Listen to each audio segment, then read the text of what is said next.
Alors pour la partie avec spoiler, qu'est-ce qu'on va dire pour... par où on va commencer? Tellement de choses à dire. Bon, on va commencer déjà par le héros, tout simplement. On va commencer par Peter Parker. Tom Holland dans Peter Parker Spider-Man. Mais Excellentissime. Le best ever, je dirais même. bah pour moi, pour rejoindre ce que j'ai dit dans la partie sans spoilers, c'est que c'est pas compliqué. Non. Voilà, c'est pas compliqué, c'est pourtant pas il a compliqué. trouvé le juste milieu, c'est le juste Parce milieu que, entre les deux. Ouais, mais après, c'est pas dû qu'à Tom Holland, c'est aussi Non, dû non, à l'écriture voilà, c'est dû à du l'écriture personnage. aussi. Disons que, tout simplement, que je pense que Kevin Feige et John Watts ont compris qui était Peter Parker. Qui était Peter Parker. Alors après, évidemment, ils ont compris qui était Peter Parker, mais ils ont aussi fait en sorte de le rentrer dans le moule MCU. Oui, rentrer dans leur univers. Et puis aussi, évidemment, de créer un contexte, si tu veux, en gros, de Peter qui est un noob, quoi. Qui commence et qui, du coup, va faire des erreurs et va faire... Tu les vois, ces petites erreurs de noob. Voilà, mais évidemment, c'est ce que dire, donc... il joue énormément là-dessus, évidemment. Mais en termes de personnalité, de qui est Peter Parker et de qui il est sans le masque et qui il est avec le masque, ils ont compris. Ouais. Ils ont compris, tout simplement. Putain, le mec a une vraie personnalité, il a de la répartie en tant que Peter Parker, tu vois. Ouais. Rien que quand il va acheter son sandwich et que tu les vois entendre que le Wanda il parle de sa tante. Oh, putain, si tu vois sa tante, c'est une bombasse italienne et tout. Comment elle va ta soeur en espagnol? Il dit ça en espagnol. Voilà, tu vois. Il y a cette petite répartie. Ça, Tobey Maguire, il l'aurait jamais fait. Il l'aurait jamais fait.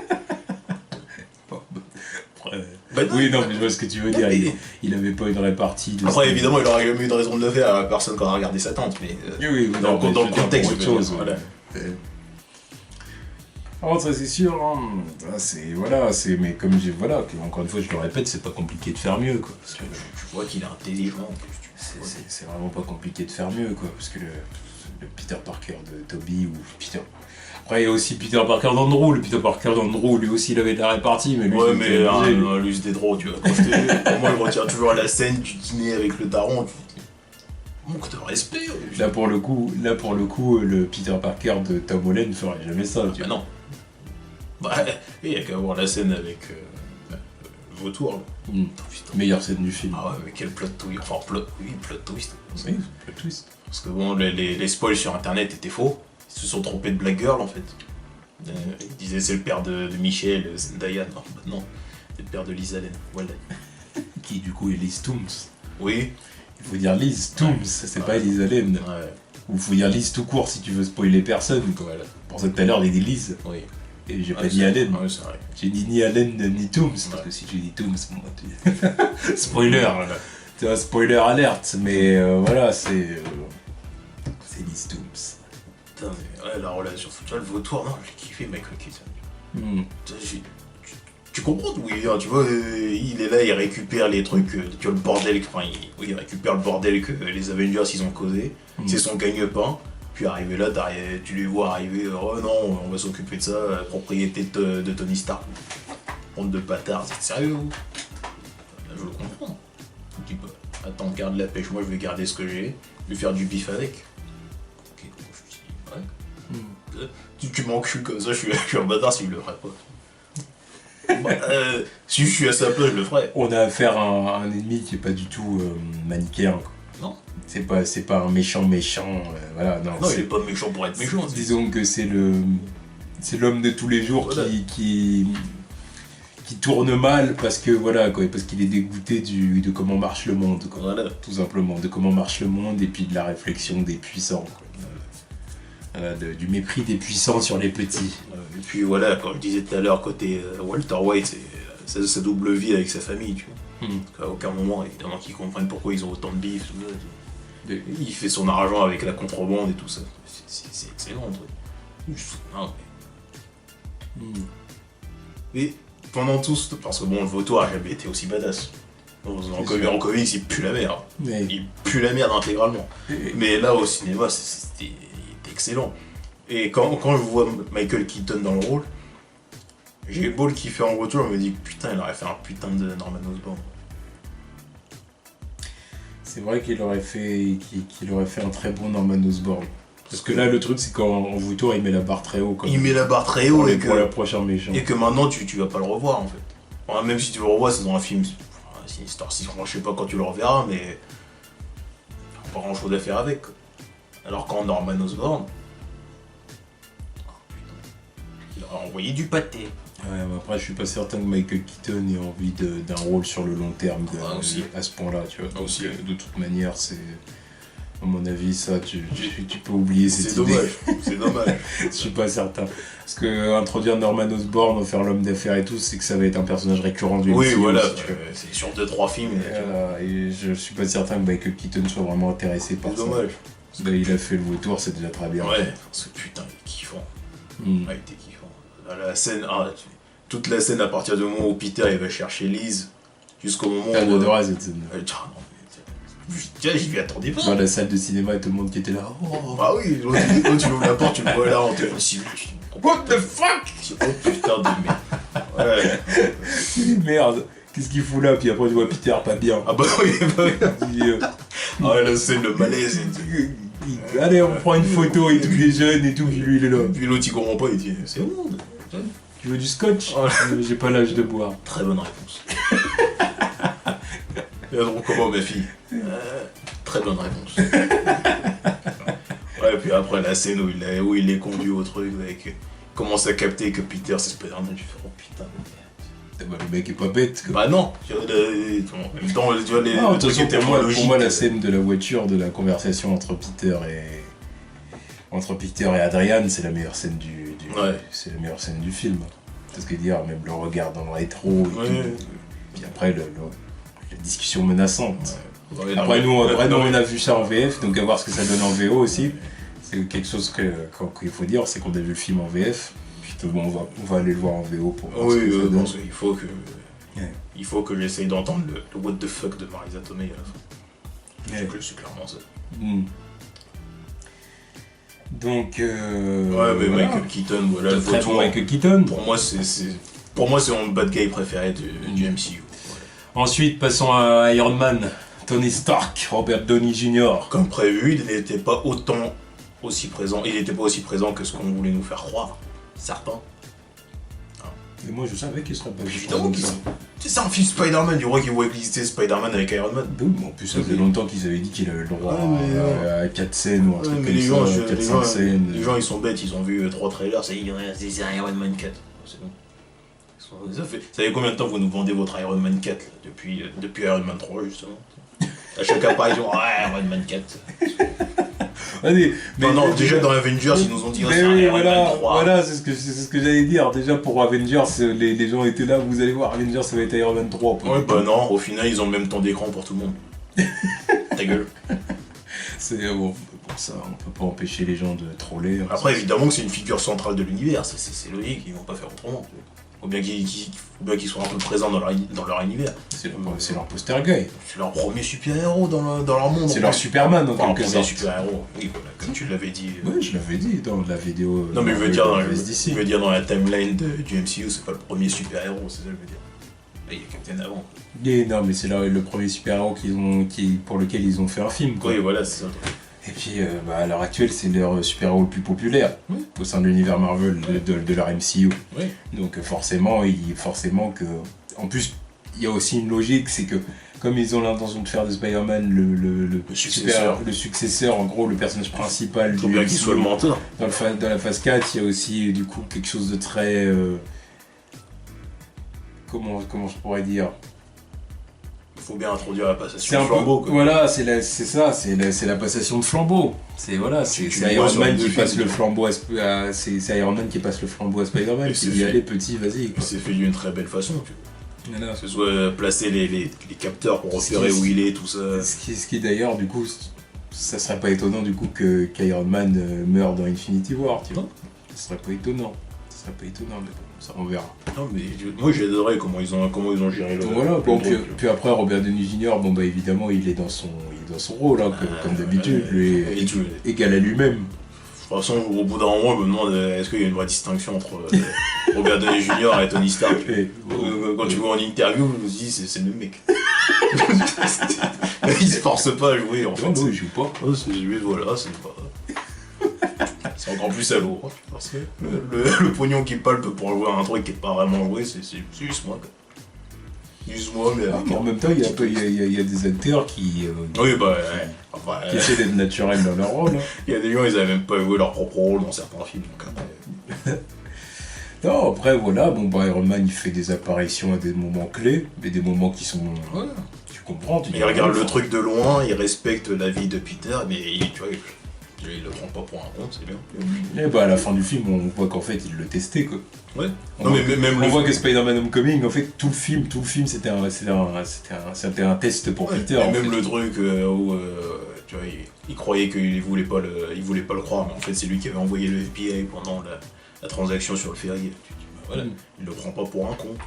Ouais. Même s'il répond pas à ses appels, même s'il envoie Happy, tu vois, même le fait qu'il retient que la vieille lui a donné des churros, tu vois, il suit le truc. Il suit le truc, c'est pas je m'en bats les couilles, fais ton truc. Bah non, c'est pas possible. Non. C'est pas possible. Non, il suit. Je t'ai donné un costume à des millions de dollars en plus, donc je vais pas te laisser faire n'importe quoi dedans. C'est juste que c'est Peter qui est trop pressé, quoi. Voilà. C'est pas Peter qui est trop pressé et puis qui comprend pas surtout que tout ça c'est un test. Ouais. Le fait d'être le petit héros du quartier, c'est un test. Ouais. C'est pour ça qu'Happy à la fin du film, alors que pendant tout le film, Happy lui aussi c'est un bon connard. Ouais, Peter. Connard aussi. Tu dis oh putain salaud, respecte-le un peu. Pour lui de temps en temps. Tu vois tous les messages qu'il lui a envoyés. Puis en plus que même quand il lui répond et tout, toujours oh j'ai pas le temps, ferme ta gueule avec tes problèmes de gamin et tout, je m'en fous. Puis à la fin du film, en fin de compte, il fait ouais je vous l'avais dit, il est bon. Tout tu dis donc en fait c'était juste pour troller Peter. C'était vraiment pour le pousser dans ses retranchements, l'obliger à être un bon héros, quoi. Non, mais c'était bien fait, là. Surtout la fin avec la conférence de presse qu'il est censé donner, là. Présentation de l'Iron Spider, enfin, pour certains. Si je m'en bats les couilles qu'il le présente ou pas. C'est techniquement son premier costume, c'est l'Iron Spider. Hein. Et ouais, avec la présentation, tout ça. Pepper aussi.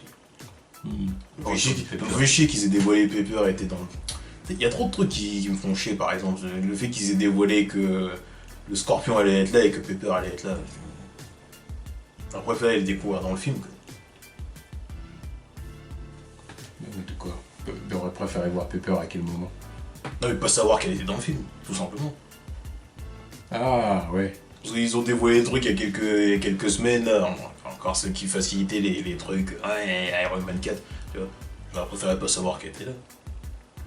Ouais, c'est vrai, on savait qu'elle était dans le film, quoi. Parce que quand ils disent des trucs comme ça, même quand ils ont annoncé que le Scorpion allait être là, je me dis, à quel moment il va être là. Après, voilà, bon, ça c'est aussi la réalité d'Hollywood, hein. Tu peux plus maintenant garder trop de secrets. Hein. Ouais, ça c'est la vérité. Hein. Gwyneth Paltrow aller sur le tournage de Spider-Man Homecoming, tu le sais dans la minute qui suit. Voilà. C'est comme ça, hein, c'est la réalité d'Internet. Tu vois. C'est comme ça. Autre réalité, le fait que Michel n'était pas vraiment Michel, ce qui a été spoilé des mois à l'avance.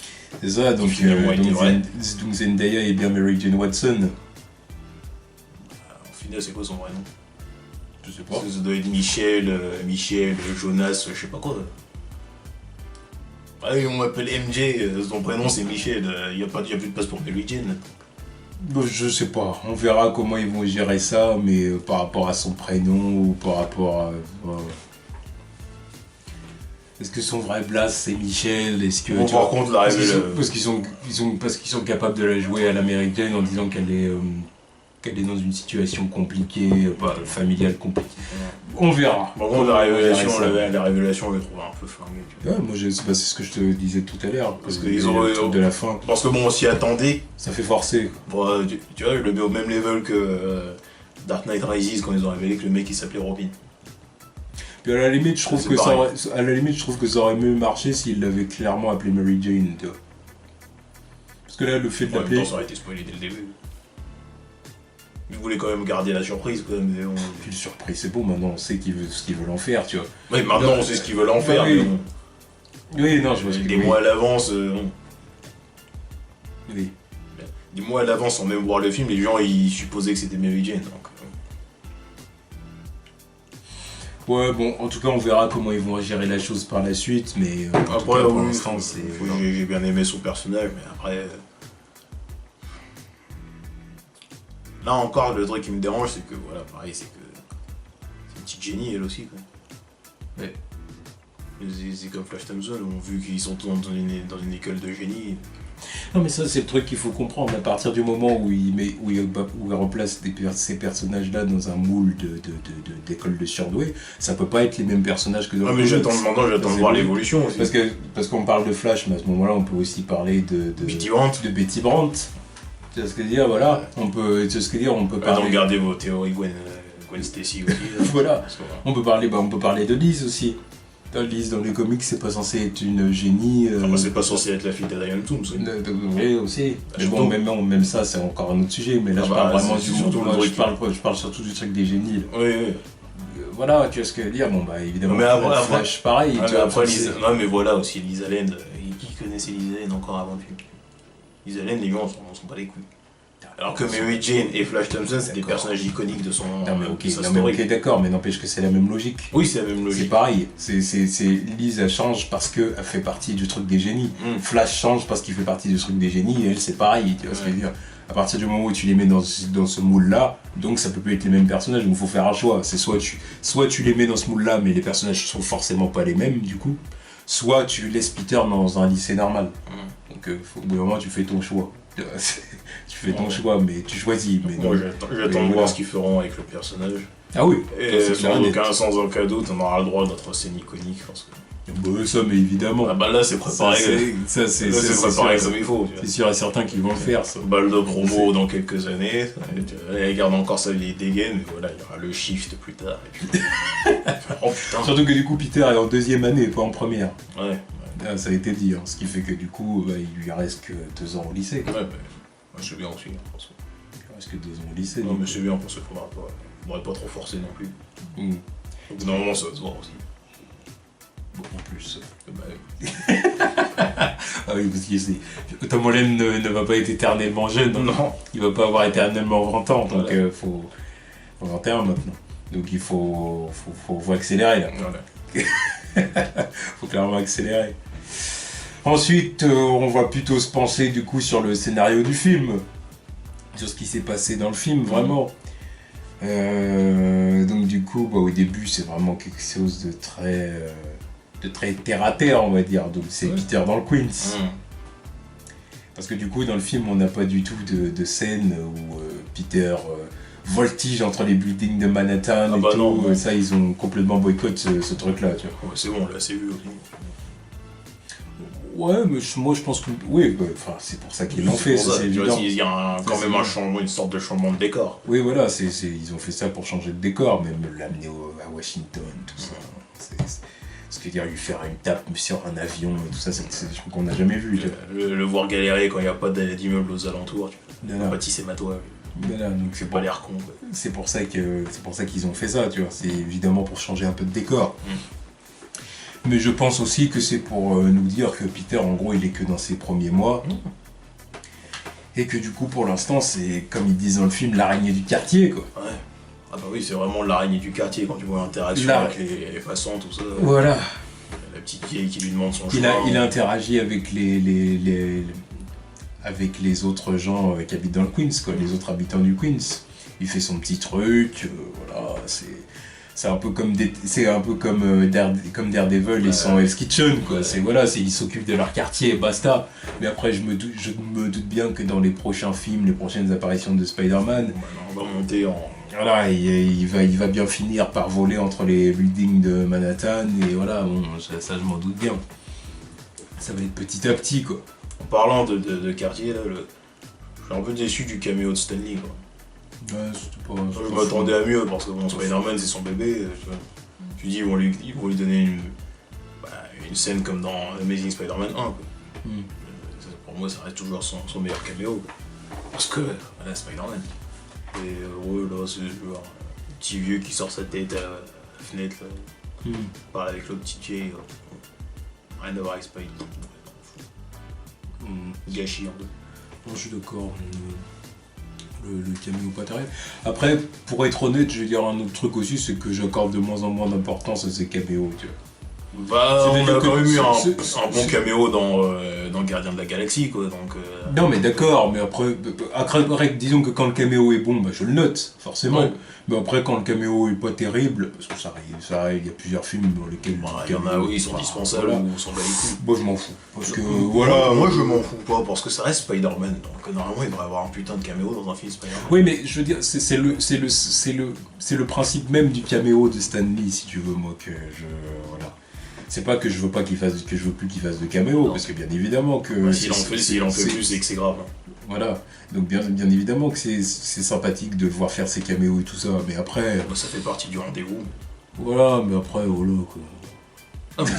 Pour moi, c'est pas le truc qui va me faire retirer un point au film. Voilà, C'est juste que c'est le truc que je note. C'est-à-dire que même quand les caméos sont pas terribles, c'est pas comme si j'allais compter ça comme point négatif du film. Ouais, Quoi. non, clairement pas, Oh. sinon je l'aurais dit. Oh. Mais c'est juste que je le note quand je l'ai vu dans la salle, je me suis dit, oh, j'aurais pu faire mieux, quoi. C'est juste ça. Ouais, voilà. Après, au bout d'un moment, bah, évidemment, le film accélère à partir à partir de la scène du ferry, quoi.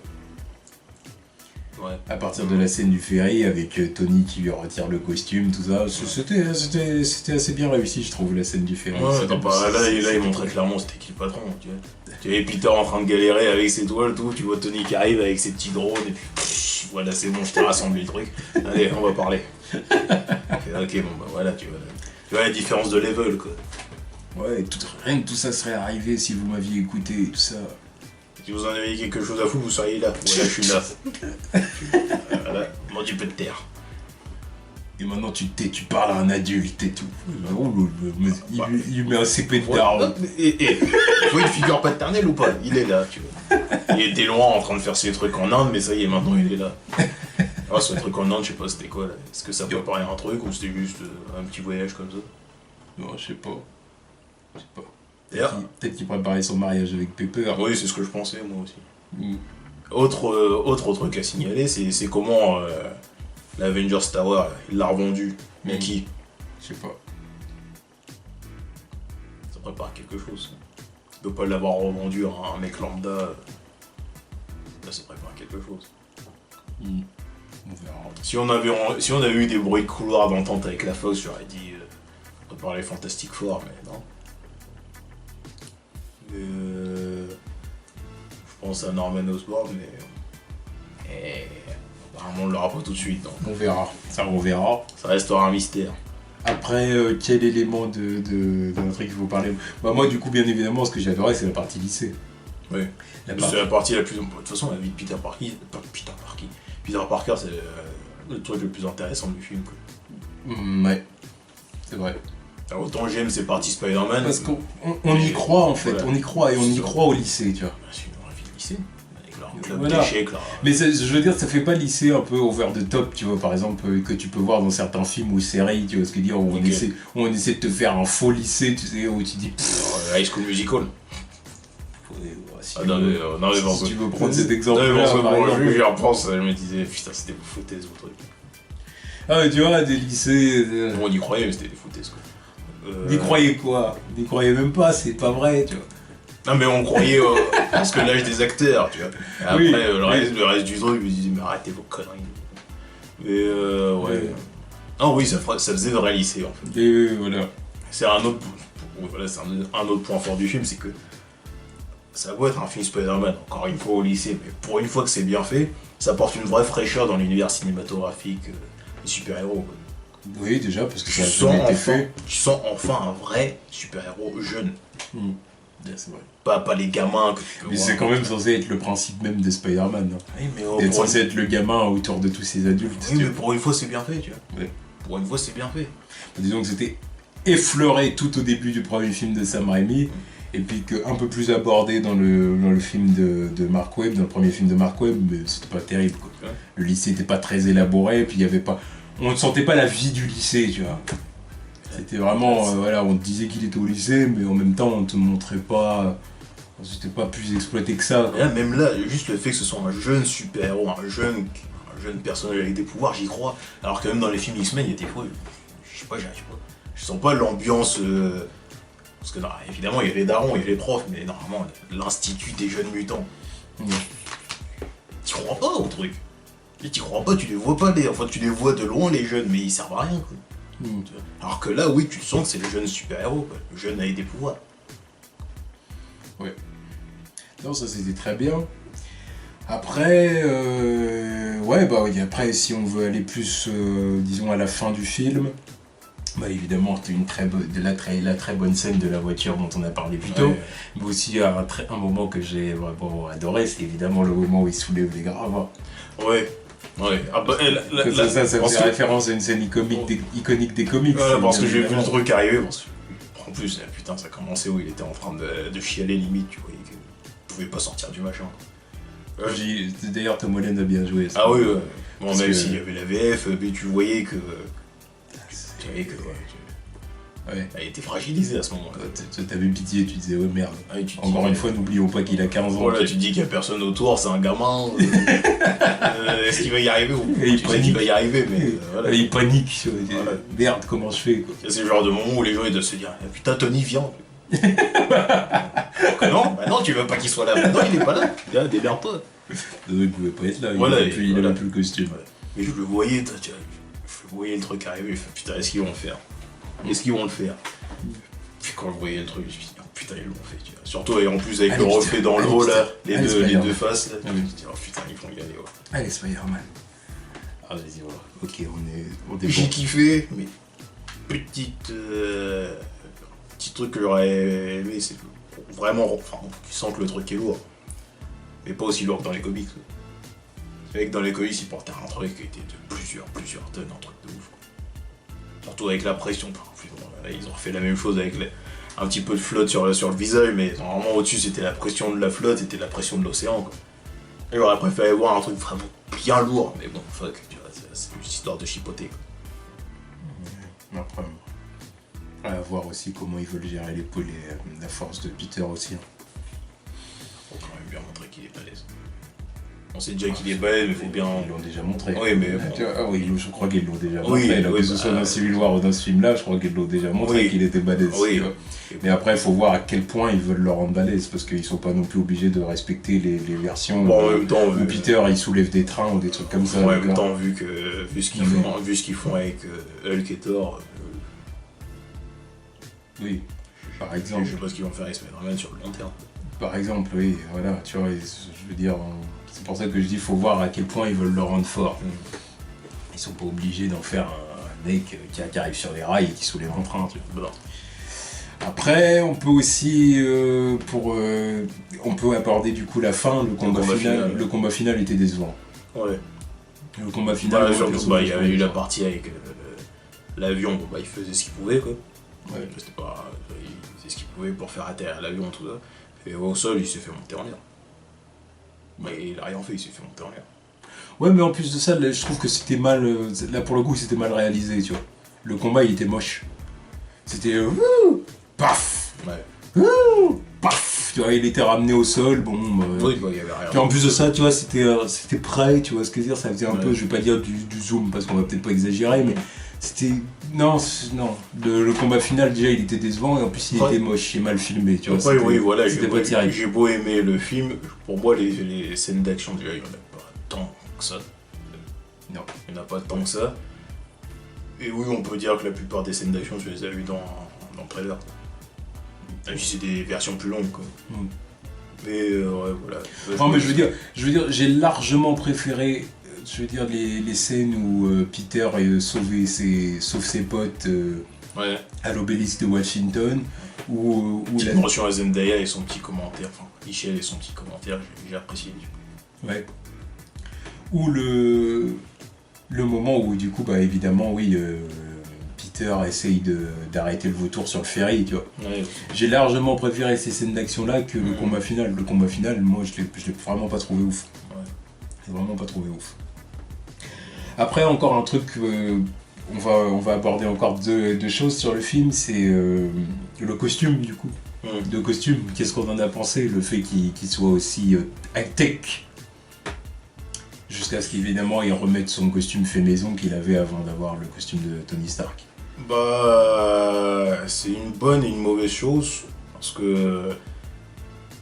En fait, j'espère que maintenant, il n'y a plus autant de tech dans le costume. Parce qu'il lui a rendu le costume, ok, mais j'espère qu'il y a presque plus rien. Ouais, c'est clair. Ça, on sait pas, là il lui a rendu, il a remis le costume, mais on sait pas ce qu'il reste dedans. Est-ce qu'il a enlevé l'IA ou. Qu'est-ce qu'il reste d'autre? C'est surtout ça qui me dérange en fait, c'est l'intelligence artificielle. Bah, après c'était bien utilisé, Oui, c'est sûr que dans le utilisé, film, oui. c'est sûr que dans le film tu disais oui bon c'est sympathique, c'est marrant. Puis ça ne comment dire, ça ne trahissait pas la personnalité de Peter Parker, tu vois. Non. Ça restait Peter Parker. Ah bah il veut quand même faire les choses par lui-même, quoi. Voilà, exactement. Mais au bout d'un moment ça va 5 minutes. Ça lui apporte beaucoup d'aide quand même. Voilà, ça va 5 minutes, au bout d'un moment faut arrêter, tu vois. Au bout d'un moment faut arrêter. Disons que là, bon allez, admettons, c'est un noob, il a une intelligence artificielle pour le... Ouais mais le deuxième film, il y a plein de trucs que je veux voir disparaître. Voilà, ouais, je suis d'accord. C'est-à-dire que c'est un noob, il a 15 ans, puis Tony Stark évidemment, il veut le protéger. Ah oui, donc évidemment il met la totale dans le truc. Voilà, il le dit... système de chauffage, parachute. Voilà, il dit voilà, il a 15 ans, je peux pas l'exposer trop au danger, quoi. Ok, donc je comprends la logique, quelque part c'est normal. C'est normal, c'est personnel. Voilà, mais voilà, clairement, c'est clair que dans les suites, il va falloir se calmer. Oui, enfin non, mais je te dis, moi je veux plus revoir la plupart des trucs dans le 2. Ils les acceptent encore dans Infinity War parce que... J'accepte, Voilà, disons que j'accepte les yeux qui bougent. Je suis même de toute favorable. façon, il bouge même quand il est dans son ancien costume. Oui, voilà. Donc ça, j'accepte. J'accepte l'étoile sous les bras, le glider, c'est pas mal, Oui, ça va, tranquille. Ça peut apporter quelques trucs. Voilà, j'accepte les lance-toiles qui font le spider signal ou qui balancent des traceurs. Oui, bah, ça j'accepte évidemment. Depuis le temps qu'on attend ces trucs. Voilà. Encore Spider Signal, il l'a pas utilisé. Non, pour Juste dans un caméo easter egg. Quoi. Voilà, mais après, voilà. Moi, qui a moins de fonctions dans l'étoile quand il étoile taser, tout ça. Voilà quoi. Oui. Ouais. Je suis d'accord. Que ça puisse faire des rebonds, qu'il puisse faire quelques trucs avec, comme dans les comics, ok, mais les tasers, voilà quoi. Ouais, c'est clair. Tu vois, pour le deuxième film, je veux que la plupart des trucs soient partis. Je veux bien les garder, je veux bien qu'ils les gardent pour Infinity War, parce que putain, il va se passer un paquet de trucs. Mais de Thanos, c'est ce qu'il va pas avoir le costume qu'on voit à la fin. Oui, le Scarlet Spider là. Oui. Le Scarlet Spider. L'Iron Spider Suit. Voilà. C'est vrai. Peut-être qu'il C'était pour ça d'ailleurs qu'il se cachait Tom Holland sous sa veste. Ouais, peut-être. Oui. On sera du gâchis de pas l'utiliser. Bah, surtout s'il a encore plus de fonctionnalités que le costume de base, tu te dis face à Thanos en même temps c'est logique. Oui, bah oui, pour Thanos, c'est pour ça que je veux qu'il ait de sa technologie, parce que sinon il sera monté en l'air encore plus vite. Voilà. Bon. Oui. Donc, ouais, bon. C'est un plus et un moins le costume en fait. Ouais, mais après, du coup, moi, à la limite, que le costume, du coup, Iron Spider qu'on voit soit super high-tech et tout, ok. Mais alors, du coup, il va falloir downgrade le costume, l'autre costume, tu vois. Oui. C'est ça, pour que, du coup, que la plupart, qu'à la limite, par exemple, l'intelligence artificielle et tout, soit transférée dans l'autre costume. Voilà. Et ensuite, quand Infinity War c'est fini, il récupère l'ancien, et avec quelques fonctionnalités en moins, quoi. Exactement. Dont l'IA et des trucs en plus dans l'étoile, quoi. Voilà. À la limite, ces lance-toiles, ils aient 5 toiles différentes et basta, pas, combien ils ont dit, 300, je sais pas quoi.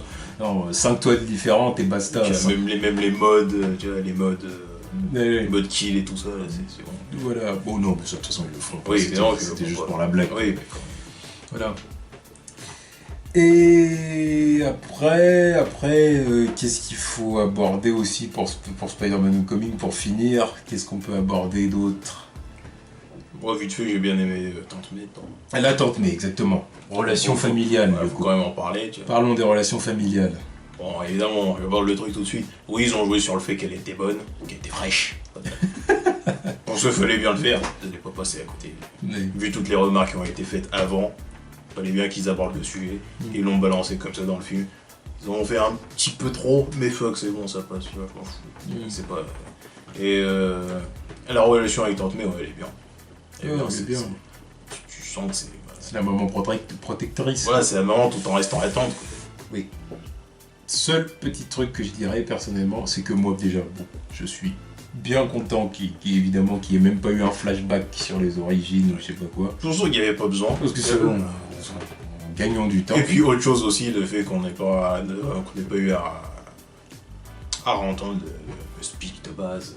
Bon, pouvoir implique de rendre responsabilité parce que tu le vois pendant tout le long du film. Rien que sa relation avec ses potes, tu le vois rien que dans son regard quand il dit j'aimerais bien m'amuser avec vous, mais j'ai des trucs à faire. Peut-être à chaque fois il dit ouais là, dans sa tête il y a la réflexion de paix. Il n'y a pas besoin de le dire, tu le sens, tu le sens. C'est même quand il se barre de l'Homecoming Dance. Oui. Qui dit tu mérites pas ça, mais voilà, faut que j'y aille quoi. Tu vois que c'est son indo. Oui. C'est là qu'il est là, il n'y a pas besoin de le dire. Tu le sens. Ouais. Oui. Mais bon, comme j'ai dit, je suis content qu'il n'y ait pas eu de flashback. Très content. Par contre, j'aurais aimé une ou deux mentions de plus quand même. Concernant Oncle Ben. L'araignée, non. Voilà. Ils ont dit elle est morte. Voilà, elle est morte. Voilà, il en a parlé vite fait avec Ned, voilà, comme ça au coin d'une rue. Bon, c'est bien, basta, on en parle pas. On n'a pas plus parlé de Ned.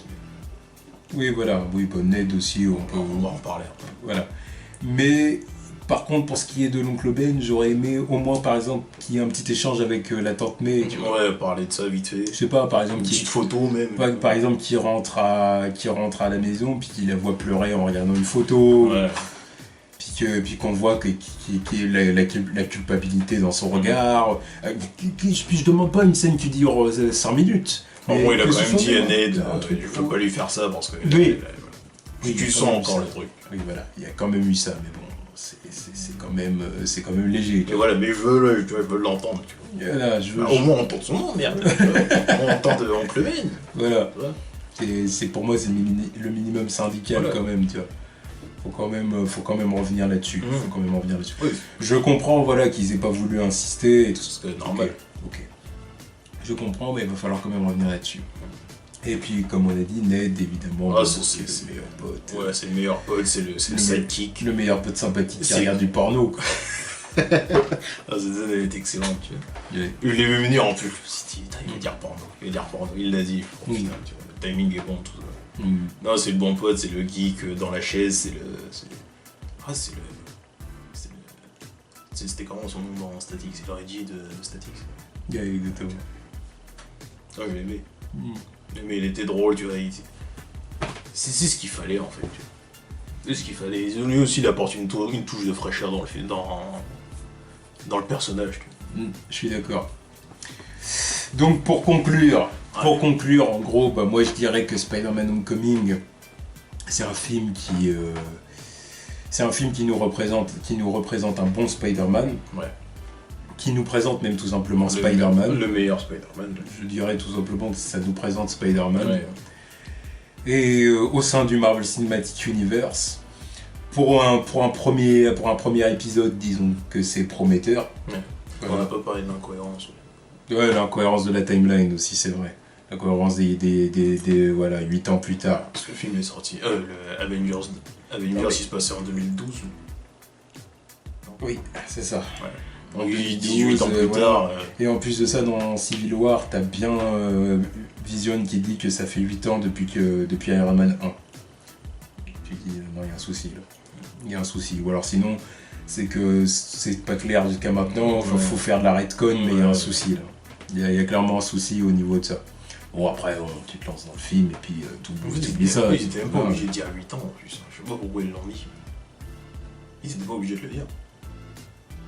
Parce qu'ils ont marqué leur 8 ans plus tard, juste après la scène d'ouverture avec Adrian Toomes et dans les ruines de New York. Ils n'étaient pas du tout obligés de le mettre. On savait que c'était quand. C'est juste ça qui a fait que, voilà, les 8 ans, il n'y a pas besoin. Bon. Non, ils veulent pas faire ça, ils se sont emmerdés pour rien. Mais bon, donc voilà, Spider-Man Homecoming, c'est un film qui nous présente Spider-Man au sein du MCU. Ouais.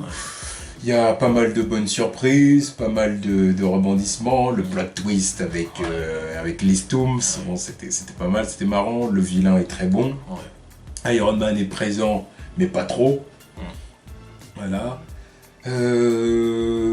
Sa relation avec les autres élèves du lycée rappelle fortement les relations qu'il peut avoir avec les autres personnages du lycée dans les comics, même si bien évidemment il y a des différences, parce que là il est dans un lycée de génie et pas dans un lycée normal. Fait que, voilà, on reste dans le délire de lycéen et tout ça. Voilà, exactement, c'est ce que je voulais, surtout là dans le MCU où il est censé débuter, il peut pas être un mec de 26 ans tout de suite là maintenant. Ça n'aurait pas de sens, ça serait encore plus incohérent. Bref. Il y a pas mal de petits foreshadowing, de trucs qui sont disséminés. Par exemple, Donald Glover, on n'a pas parlé de lui, qui donc est Prowler, tu vois. Ouais. Et qu'il a un petit cousin qui habite dans le coin.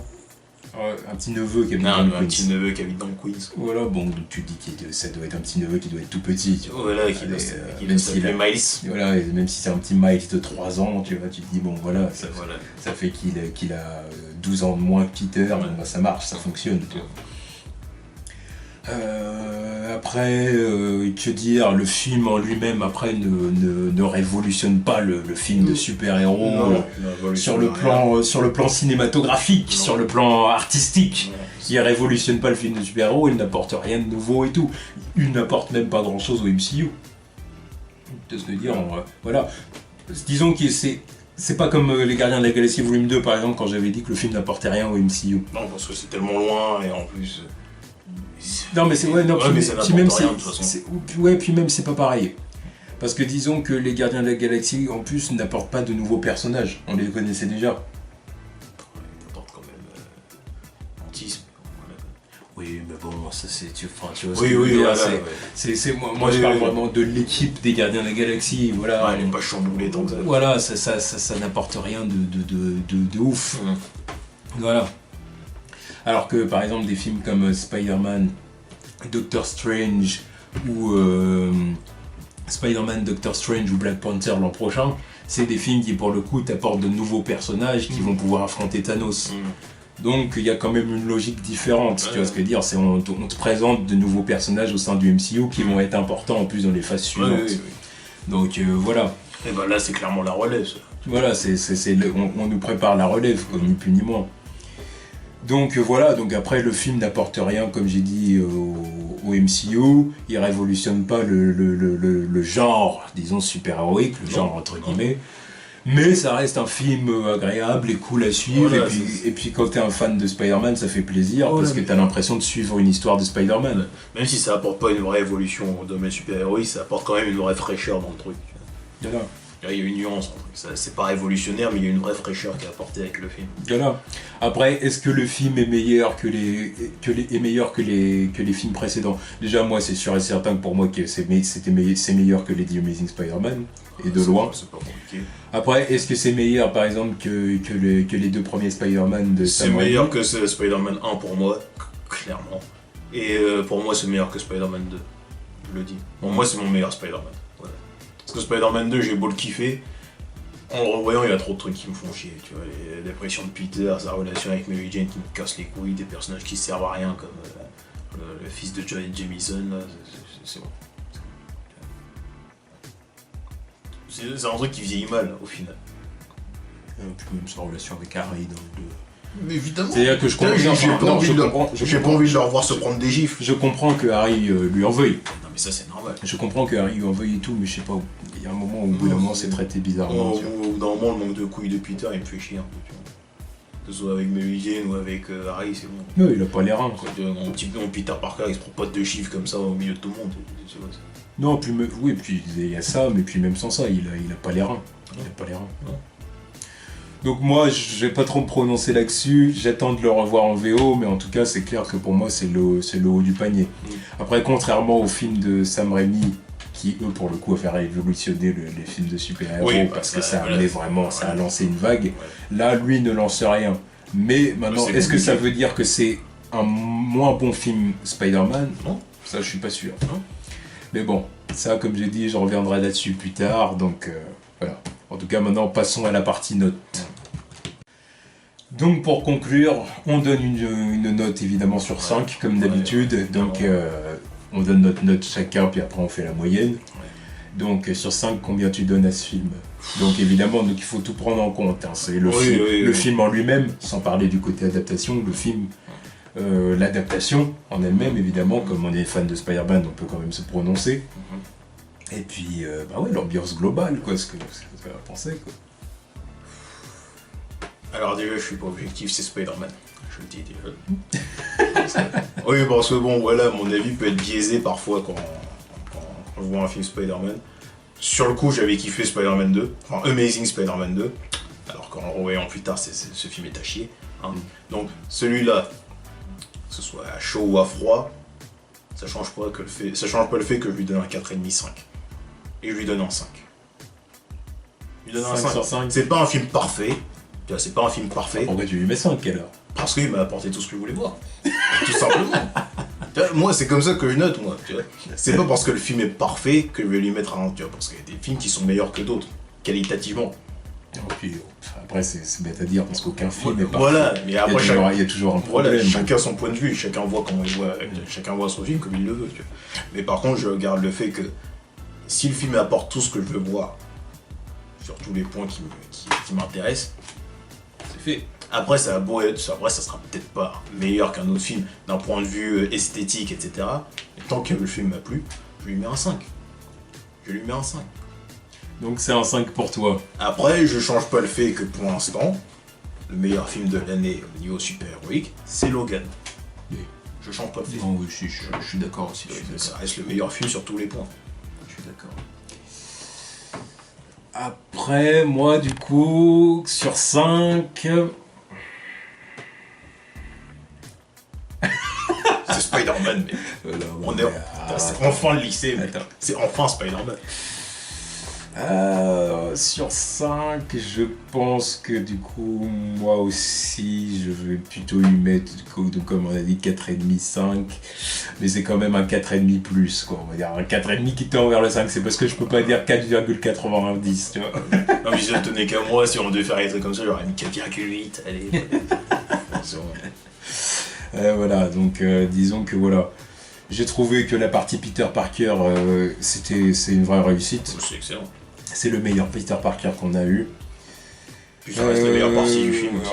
En tant que Spider-Man, il n'y a pas beaucoup de scènes d'action parce qu'en gros, l'accent est mis sur le fait que c'est un noob et qu'il s'occupe de son quartier. Ouais. Donc il se passe pas des choses extraordinaires. Il peut pas se passer des choses extraordinaires aussi parce que ça fait partie du MCU, voilà. Que donc du coup il faut diminuer, si tu veux, les risques et les enjeux parce que il peut pas se passer des trucs trop fous non plus parce que sinon après tu te demandes pourquoi les Avengers ou Shield ou je sais pas qui ils laissent le noob s'en occuper, quoi. C'est pas possible. Sauf la partie Fury, tu vois. Il a fallu quelqu'un de plus expérimenté. Oui, du coup, voilà, mais à part ça, voilà. Donc la partie Spider-Man du coup est prometteuse, on va dire, et la partie Peter Parker, et ils ont réussi avec brio. Après, niveau histoire et tout ça, l'histoire est pas extraordinaire, n'est pas. Ça reste simple. Disons que c'est une histoire de super-héros, quoi. C'est un comic book movie, c'est une histoire que tu peux. Je veux dire, il y a des fascicules de Spider-Man que tu peux ouvrir et qui ça va être une histoire de même genre, voilà, où il va jongler avec un truc, j'ai un terreau, machin et tout, puis après il va aller se taper contre un ennemi. C'est voilà quoi, c'est très Ultimate Spider-Man dans l'âme, quelque part. Donc à ce niveau-là, j'étais pas dépaysé, puis je savais que j'allais pas l'être. Donc vraiment, il y a rien qui m'a vraiment dérangé. Non. Le film n'est pas parfait, il y a des trucs où j'ai... Oui, il y a des trucs qui m'ont fait tiquer. Voilà, forcément. C'est pas ça qui me fait enlever un point ou un... Voilà, si tu veux, c'est du chipotage. Hein. Voilà. Il y a des trucs comme ça où j'ai pas... Mon seul vrai chipotage, c'est la BO, c'est tout. Ouais, puis là, c'est même pas du chipotage. Là, par contre, ça, c'est un vrai défaut. Ouais, c'est un vrai défaut. C'est un vrai défaut parce qu'un film où la BO est... Voilà, tu peux pas compter ça comme du chipotage, c'est un défaut. Voilà, mais c'est pas ça qui me fait enlever un point non plus. Donc, voilà, quoi. Je sais pas si je mets 4,5 ou 5, mais en tout cas, évidemment, j'ai adoré le film. Donc... allez, je lui mets un 5. Putain. Allez, je lui mets un 5. Quand même. Allez, je lui mets un 5. En tant que Spider fanboy. Allez, je lui mets un 5. Je lui mets un 5. Et voilà, et surtout, voilà, je le répète, Tom Holland, c'est mon Peter Parker. C'est mon Peter Parker. Autre point à citer, c'est est-ce que tu as envie de revoir le personnage et son univers après avoir vu le film? Et c'est exactement ce que vous voulez faire. Pour les 2 dernières secondes du film, c'est ce que je voulais faire. Revoir cet univers, revoir ce personnage, surtout ce cliffhanger d'enculé. On n'en a pas parlé dans la partie spoiler, mais quand même. Donc là, sur un cliffhanger comme ça, je veux savoir ce qui se passe après. Je veux revoir ce personnage dans cet univers. Je veux voir l'évolution du mec. Qu'il n'y ait plus de blague, que Sony ferme sa gueule, qu'on garde ce Spider-Man. Revendez les droits, mais vous voyez comment on gère le personnage là-bas. Pas chier. Enfin, bon, là, ils vont pas revendre les droits vu qu'ils se font du bif sur ce film. Voilà. Au moins qu'ils abandonnent leur univers. Voilà, mais voilà ce qui se passe quand on laisse les vrais s'occuper du truc. Qui gardent la pêche avec leurs projets de côté aussi, là, parce que quand je vois comment ils préparent quelques trucs avec certains personnages, c'est bon, j'ai pas envie de les voir dans leur... Après, je dirais autre chose aussi, tu vois ce que je veux dire, je dirais autre chose, je rajouterais quelque chose du coup après le 5 sur 5 quand même. C'est que... Bon, là, franchement, que ce soit avis américain ou avis français, pour tous les gens qui ont vu le film, la plupart des gens sont positifs, même en France. Même en France, tu vois, moi je m'y attendais. Hein. C'est ce qu'on disait dans la vidéo avec Winnie. Je m'attendais bien à ce que la plupart des gens trouvent le film bon, tu vois. Puis moi, quand j'ai vu le film, j'ai dit, ouais, c'est sûr et certain que la plupart des gens vont kiffer, c'est sûr. Maintenant, il y en a quand même certains qui ont aimé le film, qui émettent un peu la critique. Oui, mais par contre, on aurait aimé, j'aurais aimé un peu plus de prise de risque. Le truc classique. Alors ça, la prise de risque, ça c'est quelque chose, ça à prendre ou à laisser. C'est la critique négative récurrente pour les films de super-héros. Surtout le MCU. Surtout, oui. Parce que bon, le DCU, oui, il y a des prises de risque, mais il y a des fois c'est des foutaises. Oui, il y a des trucs bien couillus dans le DCU. Non, puis au bout d'un moment, la question que je pose, c'est, et vous pouvez répondre dans les commentaires, hein, c'est si vraiment vous attendiez des prises de risque par rapport au film, ou que vous êtes ressorti de votre séance en vous disant oh, pas assez de prise de risque, j'ai presque envie de vous dire quel genre de prise de risque vous attendiez en fait. Mais à quel moment t'attendais prise de risque? Parce que là, tu peux pas attendre un truc de ouf, là.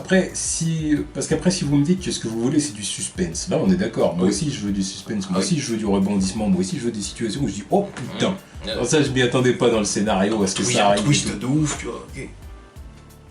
Mais là, pour le coup, déjà, il y a un twist. Oui, mais après, c'est pas un twist qui chamboule tout le MCU, ça veut dire. Non, c'est un twist. Oui, c'est un twist bien dans le film. Voilà. Là, c'est un twist bien dans le film. Mais c'est pas un truc complètement. Oui, mais après, le film, il est plutôt intimiste. Oui, voilà, c'est un twist qui va bien dans le film, c'est ça. Voilà. Après, il y a des gens qui veulent qu'il y ait un twist qui chamboule complètement. Genre un twist, voilà, Tante May meurt. Oui, prise de risque. Ouais, mais c'est de la merde. Qu'est-ce que tu fais avec le reste de ton univers, en vrai? Il est Peter. Ah bah son nouveau papa et sa nouvelle maman, c'est Robert. C'est Tony et Pepper, voilà. Il habite avec eux, il est plus dans le Queens. Ah voilà, ce sera une sacrée prise de risque, voilà. Mais une prise de risque bien merdique aussi. Ou alors sinon, vous parlez aussi peut-être de la prise de risque d'un point de vue réalisation. Peut-être faire une réalisation, disons, plus personnel encore. Puis encore, John Watts, je trouve qu'il a quand même réussi à faire ce qu'il avait envie de faire, quand même, d'une certaine façon. Mais oui. Peut-être que vous en vouliez encore plus, que niveau réalisation, que ce soit encore plus personnel et tout. Mais là, j'ai presque envie de vous dire, au bout d'un moment, les mecs, vous rêvez, quoi. Déjà, parce que c'est quelque chose qui dépasse les films de super-héros, c'est les blockbusters en général. Ouais. Le but, c'est de vendre au plus grand nombre. Donc, tu fais... Donc, la réalisation... Quand bien même le réalisateur, il arrive quand même à laisser un peu sa patte ici et là, il faut que ça reste quand même une réalisation de base, si tu veux. On va pas se mentir, c'est comme ça, tu vois. C'est comme ça que ça marche pour la plupart des blockbusters. Et pour Spider-Man Homecoming, bah là c'est le cas, tu vois ce que je veux dire. C'est même si tu vois que John Watts à tel ou tel moment, il a réussi à laisser sa patte, il a réussi à jouer sur les couleurs, à jouer sur le rétro. Tu vois, ou des trucs comme ça, tu vois. Bon, n'empêche qu'au final, il faut quand même que ce soit un truc, tu sais, un peu qui corresponde au grand public, qui corresponde à l'attente du grand public, qui n'est pas forcément cinéphile et qui attend un film tout simplement qui va les divertir, et puis voilà, point barre, tu vois. Voilà. Et encore pire pour Spider-Man Homecoming, parce que là c'était un film qui se devait de satisfaire le plus grand nombre, parce qu'il fallait vendre un nouveau Spider-Man. Il t'a introduit et réintroduit un personnage, donc faut pas aller totalement dans un truc. Voilà, tu vois ce que dire, c'est-à-dire que déjà que le film il a eu un premier mur, c'est que déjà pour que Spider-Man fasse partie du MCU, il fallait faire un deal, il fallait que Marvel Studios réussisse à faire un deal avec Sony. C'était pas gagné, c'est fait, très bien. Deuxième obstacle, il faut satisfaire un maximum de gens. Bon, pour l'instant, c'est réussi, mais voilà, tu sais ce que dire, fallait satisfaire un maximum de gens pour que le maximum de gens soient séduits et adoptent Tom Holland comme étant le nouveau Spider-Man et tout ça. Ça, c'était un deuxième obstacle. Bon, Tu vois, je veux dire, mais niveau prise voilà. de risque, choix... Donc vous pensiez vraiment qu'ils allaient faire des prises de risque? Niveau prise de risque, choix, il y a quand même quelques trucs qui ont été faits. Hein. Quand même quelques décisions qui ont été prises pour quelques personnages majeurs. Que forcément je m'y attendais pas pour certains, tu vois. Ouais. Faut quand même les notifier. Mais, C'est pas des trucs de ouf, mais c'est quand même des prises de risque, de prise de position sur certaines déclarations de voix. Quand j'ai entendu certains trucs dans le film, oh, putain, t'as quand même dit ça dans un film Spider-Man. Chaud, chaud, ça passe en plus. Ok. Donc, il y a quand même des trucs qui ont été faits, qui ont été dits, qui ont été montrés. Voilà quoi. Même sans être des trucs de ouf, c'est quand même des trucs qui diffèrent de ce qu'on a déjà vu auparavant. Et puis si tu veux de la prise de risque, moi je t'ai dit, bah attends, Avengers 3, 4, tu vois. À partir de là tu pourras parler de prise de risque. Si rien n'est fait dans ces films-là, si on parle, parce qu'il faut que ce soit là que ça arrive. Et comme j'ai dit, si on parle vraiment de prise de risque avec un personnage qui meurt ou ce genre de choses. Oui. Non, mais c'est à partir. Mais parce que, comme j'ai dit, les gens peuvent aussi entendre prise de risque au niveau de la réalisation. Oui, mais ça, après, ça reste un autre problème. Mais généralement, quand ça parle de prise de risque, c'est surtout dans le scénario, dans ce qui arrive dans le film. C'est pour ça que je te dis que ça diffère du DCU. Parce que bon, là, on n'a pas de visuel. Bon, ok, c'est joli à voir, mais il y a des trucs très Snyderiens. Hein, voilà. La prise de risque, elle est prise chez eux. Reste à voir comment elle est prise dans le scénario, dans l'univers partagé. Il y a des trucs, c'est what the fuck, ça... Bref, je reviendrai pas dessus. Mais là, dans les films Avengers, c'est à partir de là où vraiment, là, je pourrais écouter l'avis de certains. Là, normalement, il devrait se passer des trucs de ouf qui vont tout changer. Ouais.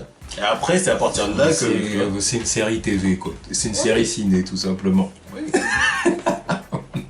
C'est le truc qu'il faut intégrer, c'est que le MCU, c'est une série. C'est une série, tu suis épisode par épisode. Là, on a le droit au dernier épisode chapitre 16, ouais. Spider-Man. Voilà. Encore 2 épisodes et on entre dans le season finale. Voilà, en gros, c'est season là. Season finale en 2 parties. En gros, là, on est saison 3, épisode 3. Tu sais ce qu'il dire ouais, c'est ça, l'épisode, il y a Civil War. Épisode 4, là. Ouais. Okay. Saison 3, épisode 4, ou chapitre 16. Voilà, c'est Spider-Man Homecoming, voilà, terminé. Alors, et c'est ça, et que du coup, faut tout voir, tout. Après, je comprends qu'il y ait des gens qui aient du mal à accepter qu'au cinéma, il puisse y avoir une logique pareille. Après, dans un univers partagé, il faut bien que, voilà, tu vois, faut bien respecter certains trucs. Oui. C'est dans les films solo, dans les films solo, voilà, maintenant tout le monde fait un univers partagé, donc c'est compliqué, tu vois. Mais dans des films solo, s'il y a un truc qui est connecté à rien du tout, là, je m'attends à ce qu'il y ait au moins des prises de risque sur certains trucs, tu vois. Apporte quelques trucs de nouveau, tu vois. C'est là où, s'il y a des gens qui vont arriver avec des projets qui sont pas des univers partagés, c'est là où il va falloir se démarquer. C'est maintenant ou jamais, tu vois. Voilà. Donc en tout cas, on aura donné 5 sur 5 au film. Ouais. Voilà, parce que le film, clairement, c'est ça, hein, le film nous a apporté des choses qu'aucun film Spider-Man nous a apporté jusqu'à maintenant, clairement. Maintenant, voilà, Prince a dit que c'était son film Spider-Man préféré. Moi, j'attends encore pour me prononcer. Il faut que je revoie le film en VO. Parce que ça reste. Mais en tout cas, Parker, c'est mon Spider-Man, c'est mon univers. Voilà. En tout cas, c'est clairement le haut du panier. C'est clairement. Déjà pour Spider-Man, comme on a dit, voilà, c'est le meilleur Spider-Man, meilleur Peter Parker, c'est très bien. Et voilà. Moi, tu me parles de Spider-Man, maintenant c'est la référence. Je te le dis. Je te le dis. Il y a un gamin qui va arriver dans 5-6 ans, je vais pas lui dire regarde la saga de Raimi, pour moi Spider-Man c'est ça. C'est pas je veux pas lui faire regarder, je lui dirais quand même regarde parce que moi j'ai vu ça. Je lui dirais quand même regarde Spider-Man Homecoming, c'est Spider-Man ça. Donc voilà, c'était la review analyse critique de Spider-Man Homecoming et maintenant le prochain film c'est Thor Ragnarok. Ah putain. C'est quoi, novembre, ouais. Thor Ragnarok. Donc on verra ce que ça va donner ce film. Voilà. En espérant que ce soit lourd. En espérant que ce soit lourd. Ah oui. Aussi lourd que son marteau. Bref. Tchuss.